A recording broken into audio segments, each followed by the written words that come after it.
are on a road trip with their parents. This lesson is about various methods of separation. By the end of this lesson, you will be able to explain the reasons for separating substances.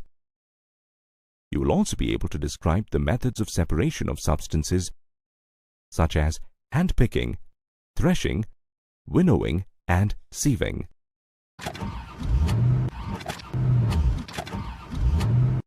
Looks like we have a problem with the car. The engine is overheated. Don't know why.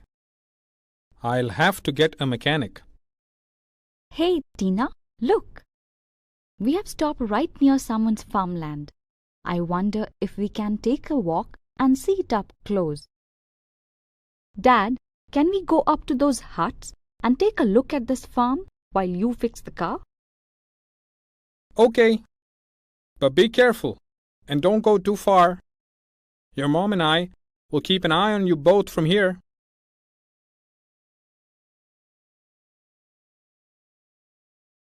Hello, who are you? Our car has broken down nearby, but our dad is working on it. We just came by to take a look at your farm. Would you mind? Not at all. In fact, I can show you around if you're interested.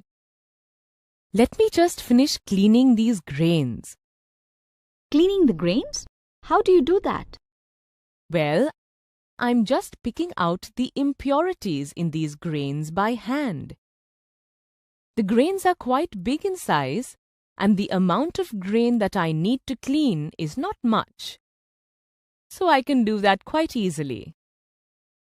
Hand-picking allows me to separate the good grains from the waste and impurities, so that I have clean dal to cook for dinner tonight. Hand-picking is the basic method for separation of substances.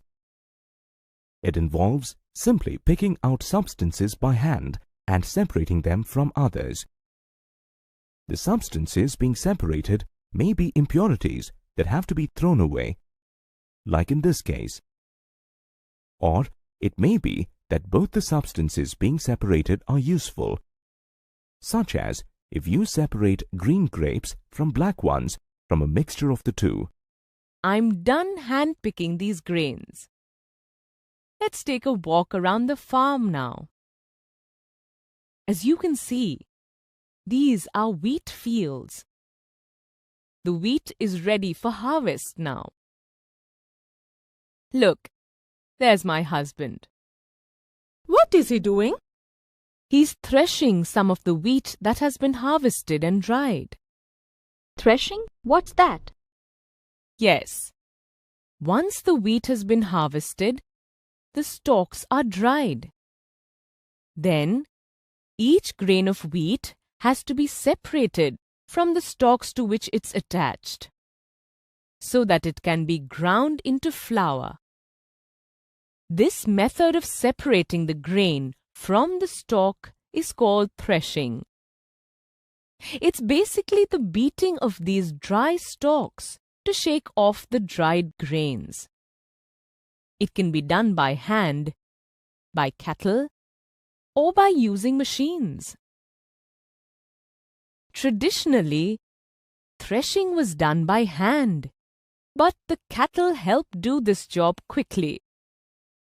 Nowadays, threshing machines are also used to separate large quantities of grain at a time.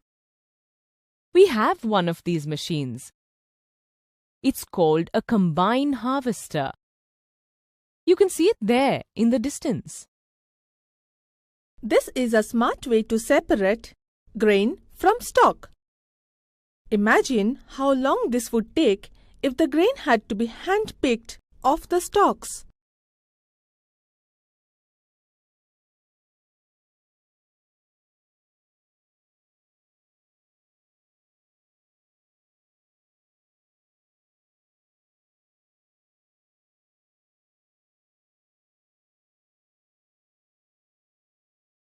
So, once the wheat has been threshed, all that's left to do is grind it into wheat flour, right?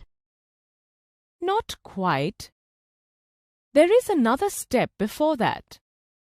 You see, even though the large stalks can be separated from the grains by threshing, the wheat grains still have dried husk and chaff, which has to be separated and thrown away before the wheat can be ground. But can that be done by hand-picking? No, it would be too difficult and would take too much time. Instead, we use a method called winnowing. Let me show you. In this basket, I have some wheat grains that are still mixed with their husk. Watch what happens now. The husk is blowing away. That's right. The husk is much lighter than the grain. So when I shake it gently and let it drop to the ground, only the wheat grains collect here, while the husk blows away. Wow! That's a neat way of separating wheat from husk. So, do you sell the grains in the market once they have been cleaned?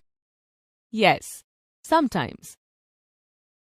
However, we also have a grinding unit on our farm. So we're able to sell finished wheat flour or atta in the market. This is our small wheat grinding machine. Cleaned wheat grains are poured in from the top of the machine. The machine grinds the wheat into a fine powder or flour, which comes out from this opening and collects at the bottom in these large bags. And then this flour is packaged and taken away to sell in the market? Not right away. There is one final step that needs to be completed before it can be sold. You see, this machine grinds the wheat quite well, but there are still some thicker pieces or granules in the flour that need to be separated and thrown away. This is called the wheat bran. Can you guess how this is separated from the wheat flour? Well, it can't be winnowing since we don't want the flour to blow away in the wind. That's right.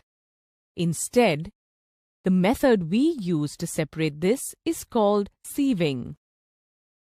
Sieving is a method of separating substances that are of different sizes. For example, this wheat flour has some fine powdered wheat as well as some bigger impurities.